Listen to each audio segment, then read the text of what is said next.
अस्सलाम वालेकुम। 10th class, how are you? Hope so all students are fine. जी 9th class पिछले जो क्लास वर्क था उसमें हमने बेसिक प्रोग्राम का जो था स्ट्रक्चर देखा था और साथ में कीवर्ड्स के कुछ करैक्टर्स देखे थे। आज हम देखेंगे कि कीवर्ड होते क्या हैं। कीवर्ड्स एक ऐसे वर्ड्स होते हैं जिनका मतलब, जिनके मीनिंग हमारे क्यू बेसिक्स में ऑलरेडी इनिशियलाइज कर दिए जाते हैं।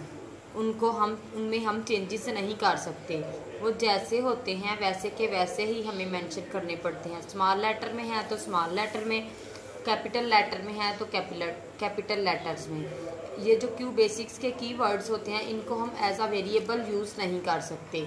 इसको जब भी हम एक दफ़ा इनिशियलाइज करेंगे तो इसके मीनिंग हमें बताने की ज़रूरत नहीं पड़ेगी। हमारा कंपाइलर जो है इसको खुद ब खुद ऑटोमेटिकली डिटेक्ट कर लेगा। तो हमारे पास कीवर्ड की डेफिनेशन जो है, कीवर्ड ऐसे अल्फाज हैं जिनका मतलब बेसिक में पहले ही बयान कर दिया गया है। इसके बाद जो है हमारे क्यू बेसिक के प्रोग्राम जो हैं, प्रोग्राम में जो कीवर्ड्स हैं उनके इस्तेमाल का मकसद तब्दील नहीं किया जा सकता। जैसे ही जो उनके यूजेज हमें प्री डिफाइन हम अपने कंपाइलर को कर देते हैं वो बिल्कुल वैसे ही उसी इंस्ट्रक्शन को फॉलो करता है। जो हमारे बेसिक जो रेगुलर यूज़ करने वाले जो हैं हमारे कीवर्ड्स जिनको नॉर्मली हम यूज़ करते हैं, इफ़, एल्स, देन, वाइल, ये हम अपने लूपिंग में या स्ट्रक्चर्स के जो हैं करैक्टर्स उनमें यूज़ करते हैं। ठीक, इनपुट और आउटपुट के लिए इनपुट की कमांड, आउटपुट के लिए आउटपुट की कमांड और प्रिंट के लिए प्रिंट। ठीक हो गया। इसके बाद वेरिएबल्स, जो वेरिएबल्स होते हैं ये हमारी मेमोरी में छोटे छोटे उनको जगह बनाने के लिए लोकेट किए जाते हैं। जो हम अपने प्रोग्राम में यूज़ करते हैं वेरिएबल्स, ये हमारी मेमोरी में अपने लिए एक जगह बना लेते हैं जिसको हम मेमोरी सेल या मेमोरी लोकेशन कहते हैं।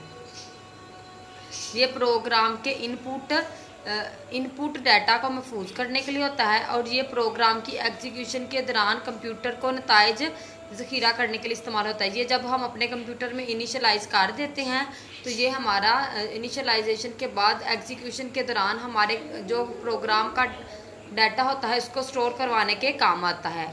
ये जो वेरिएबल की जो वैल्यू है हम अपने प्रोग्राम में इनिशियलाइज भी कर सकते हैं। सम टाइम हमने अगर अपने प्रोग्राम में इनिशियलाइज ना की हो तो हम इसको एग्जीक्यूशन के टाइम पर भी इनिशियलाइज कर देते हैं। सपोज अगर हमने कोई भी वैल्यू नहीं असाइन की तो वो जो है हमारा कंपाइलर खुद ब खुद इसकी जो वैल्यू है वो 0 सेट कर लेता है।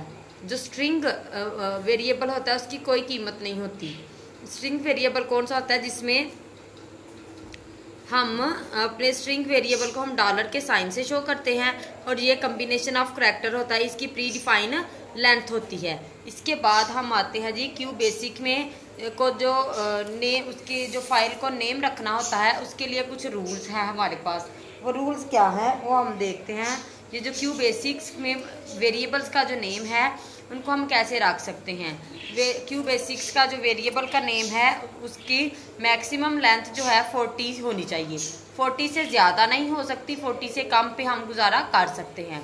ये जो है वेरिएबल्स जो हैं ये ABC के कैपिटल और स्मॉल लेटर और पॉइंट वाली अमाउंट में हम लिख सकते हैं। इसमें ब्लैंक स्पेसिस जो है वो हम नहीं छोड़ सकते। ब्लैंक स्पेसिस की जगह हम स्पेशल करैक्टर को यूज़ कर सकते हैं।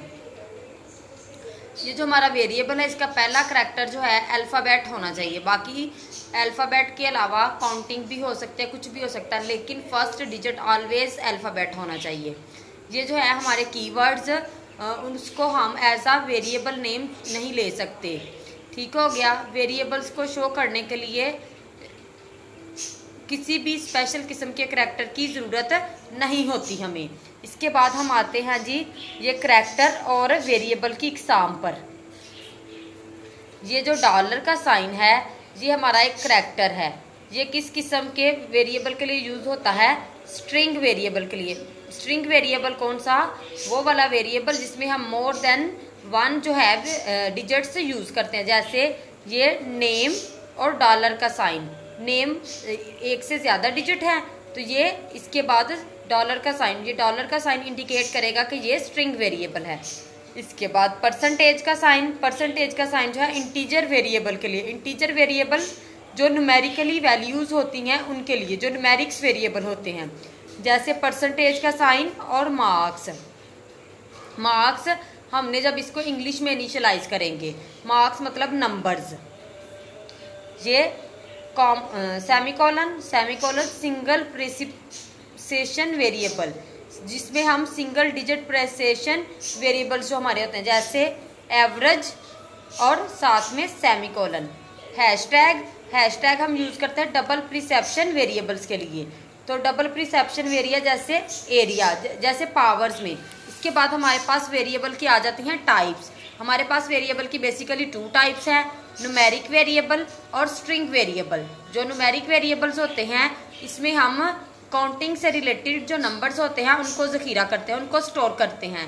न्यूमेरिक वेरिएबल में फ्लोटिंग पॉइंट जो है वैल्यूज़ भी होती हैं। फ्लोटिंग पॉइंट वैल्यूज़ कौन सी होती हैं? जो इशारिये वाली या पॉइंट वाली अमाउंट्स होती हैं। GW बेसिक में जो सिंगल प्रिसेप्शन वेरिएबल होता है वो कम से कम 6 अदाद पर मुश्तमिल होता है। इस कम से कम 6 अदाद को सही ईजीली हैंडल कर सकता है। अगर 6 से ज़्यादा हो जाएंगे तो वो प्रॉब्लम क्रिएट करेगा। इसके हम डबल प्रिसेप्शन को फॉर्मेट को ज़्यादा जो है यूज़ करते हैं। इसके बाद स्ट्रिंग वेरिएबल, स्ट्रिंग वेरिएबल जो होता है ये डबल कोटेशन में लिखा जाता है और इसमें जो डिजिट्स होते हैं अकॉर्डिंग टू स्पेसिफिक अरेंजमेंट होते हैं। और ये जो स्ट्रिंग वेरिएबल होते हैं न्यूमेरिक स्ट्रिंग वेरिएबल से बिल्कुल डिफरेंट होते हैं। बेसिक और दूसरी लैंग्वेज में न्यूमेरिक और स्ट्रिंग डाटा को महफूज करने के लिए मुख्तलिफ फॉर्मेट यूज़ किए जाते हैं। बेसिक में जो है स्ट्रिंग वेरिएबल को यूज़ करने के लिए डॉलर का साइन जो है इस्तेमाल किया जाता है। आज के लिए हमारे पास ये काफ़ी है।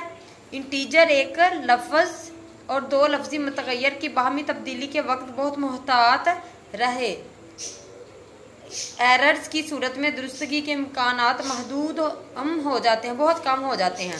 तो आज के क्लास वर्क में हमने देखा जी वेरिएबल और वेरिएबल की टाइप्स और कुछ कीवर्ड्स को। आज के लिए इतना ही काफ़ी है। इंशाल्लाह कल की क्लास में हम कांस्टेंट और इसकी टाइप्स को पढ़ेंगे।